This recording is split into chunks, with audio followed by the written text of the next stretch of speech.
धर्म प्रेम में ही है, अनुष्ठानों में नहीं, और वो भी हार्दिक प्रेम जो शुद्ध तथा निष्कपट हो। यदि मनुष्य शरीर तथा मन दोनों से शुद्ध नहीं है तो उसका मंदिर में जाकर शिवोपासना करना व्यर्थ ही है। उन्हीं लोगों की प्रार्थना को जो शरीर तथा मन में शुद्ध है शिव सुनते हैं, और इसके विपरीत जो लोग अशुद्ध होकर भी दूसरों को धर्म की शिक्षा देते हैं वे अंत में निश्चय ही असफल रहेंगे। बाह्य पूजा मानस पूजा का प्रतीक मात्र है। असल में मानस पूजा तथा चित्त की शुद्धि ही सच्ची चीजें हैं। इनके बिना बाह्य पूजा से कोई लाभ नहीं। इसका सदैव मनन करना चाहिए। अतः तुम सभी को यह अवश्य स्मरण रखना चाहिए। आजकल कलयुग में लोगों का इतना अधिक मानसिक पतन हो गया है कि वे ये समझ बैठे हैं कि वे चाहे जितना भी पाप करते रहें, परंतु उसके बाद यदि वे किसी पुण्य तीर्थ में चले जाएं, तो उनके सारे पाप नष्ट हो जाएंगे। पर यदि कोई मनुष्य अशुद्ध मन से मंदिर में जाता है तो उसका पाप और भी अधिक बढ़ जाता है तथा वो अपने घर निम्नतर स्थिति में वापस जाता है। तीर्थ वो स्थान है जहां शुद्ध पवित्र लोग रहते हैं तथा जो पवित्र वस्तुओं से परिपूर्ण हैं। किसी स्थान पर पवित्र लोग रहने लगे और यदि वहां कोई मंदिर न भी हो तो भी वो स्थान तीर्थ बन जाता है। इसी प्रकार किसी ऐसे स्थान में जहां सैकड़ों मंदिर हों, यदि अशुद्ध लोग रहने लगे तो यह समझ लेना चाहिए कि उस स्थान का तीर्थत्व नष्ट हो गया है। अतएव किसी तीर्थ स्थान में रहना भी बड़ा कठिन काम है, क्योंकि यदि किसी साधारण स्थान पर कोई पाप किया जाता है तो उससे तो छुटकारा सरलता से हो सकता है, परंतु किसी तीर्थ स्थान में किया हुआ पाप कभी भी दूर नहीं किया जा सकता। समस्त उपासनाओं का यही धर्म है कि मनुष्य शुद्ध रहे तथा दूसरों के प्रति सदैव भला करे। वो मनुष्य जो शिव को निर्धन, दुर्बल तथा रुग्ण व्यक्ति में भी देखता है, वही सचमुच शिव की उपासना करता है।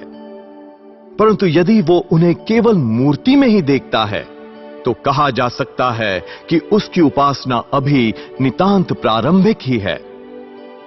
यदि किसी मनुष्य ने किसी एक निर्धन मनुष्य की सेवा शुश्रूषा बिना जाति पाति अथवा ऊंच नीच के भेदभाव के ये विचार कर की है कि उसमें साक्षात शिव विराजमान है, तो शिव उस मनुष्य से दूसरे एक मनुष्य की अपेक्षा जो कि उन्हें केवल मंदिर में देखता है अधिक प्रसन्न होंगे।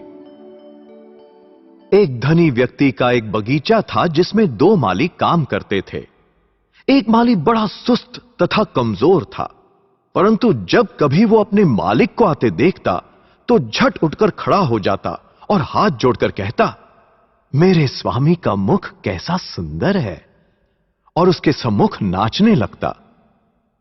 दूसरा माली ज्यादा बातचीत नहीं करता था, उसे तो बस अपने काम से काम था, और वो बड़ी मेहनत से बगीचे में तरह तरह के फल साग पैदा करके उन्हें स्वयं अपने सिर पर रखकर मालिक के घर पहुंचाता था, यद्यपि मालिक का घर बहुत दूर था। अब इन 2 मालियों में से मालिक किसको अधिक चाहेगा? बस ठीक इसी प्रकार ये संसार एक बगीचा है जिसके मालिक शिव हैं। यहां भी 2 प्रकार माली हैं। एक तो वो जो सुस्त, अकर्मण्य तथा ढोंगी है और कभी कभी शिव के सुंदर नेत्र, नासिका तथा अन्य रंगों की प्रशंसा कर देता है, और दूसरा ऐसा है जो शिव की संतान की, सारे दीन दुखी प्राणियों की और उनकी समस्त सृष्टि की चिंता रखता है। इन 2 प्रकार के लोगों में से कौन शिव को अधिक प्यारा होगा? निश्चय ही वही जो उनकी संतान की सेवा करता है। जो व्यक्ति अपने पिता की सेवा करना चाहता है उसे अपने भाइयों की सेवा सबसे पहले करनी चाहिए। इसी प्रकार जो शिव की सेवा करना चाहता है उसे उनकी संतान की, विश्व के प्राणी मात्र की पहले सेवा करनी चाहिए। शास्त्रों में कहा भी गया है कि जो भगवान के दासों की सेवा करता है वही भगवान का सर्वश्रेष्ठ दास है। ये बात सर्वदा ध्यान में रखनी चाहिए। मैं ये फिर कह देता हूं कि तुम्हें स्वयं शुद्ध रहना चाहिए, तथा यदि कोई तुम्हारे पास सहायतार्थ आए तो जितना तुमसे बन सके उतनी उसकी सेवा अवश्य करनी चाहिए। यही श्रेष्ठ कर्म कहलाता है। इसी श्रेष्ठ कर्म की शक्ति से तुम्हारा चित्त शुद्ध हो जाएगा और फिर शिव, जो प्रत्येक हृदय में वास करते हैं, प्रकट हो जाएंगे। प्रत्येक हृदय में उनका वास है। ये यूं समझ लो कि यदि शीशे पर धूल पड़ी है तो उसमें हम अपना प्रतिबिंब नहीं देख सकते। अज्ञान तथा पाप ही हमारे हृदय रूपी शीशे पर धूल की भांति जमा हो गए हैं। स्वार्थीपन ही अर्थात स्वयं के संबंध में पहले सोचना ही सबसे बड़ा पाप है। जो मनुष्य ये सोचता रहता है कि मैं ही पहले खा लूं, मुझे ही सबसे अधिक धन मिल जाए तथा मैं ही औरों से पहले सीधा स्वर्ग को चला जाऊं, वही स्वार्थी है। निस्वार्थी व्यक्ति तो ये कहता है, मुझे अपनी चिंता नहीं है, मुझे स्वर्ग जाने की कोई आकांक्षा नहीं है। यदि मेरे नरक में जाने से भी किसी को लाभ हो सकता है तो भी मैं उसके लिए तैयार हूं। ये निस्वार्थता ही धर्म की कसौटी है। जिसमें जितनी ही अधिक निस्वार्थता है वो उतना ही आध्यात्मिक है तथा उतना ही शिव के समीप।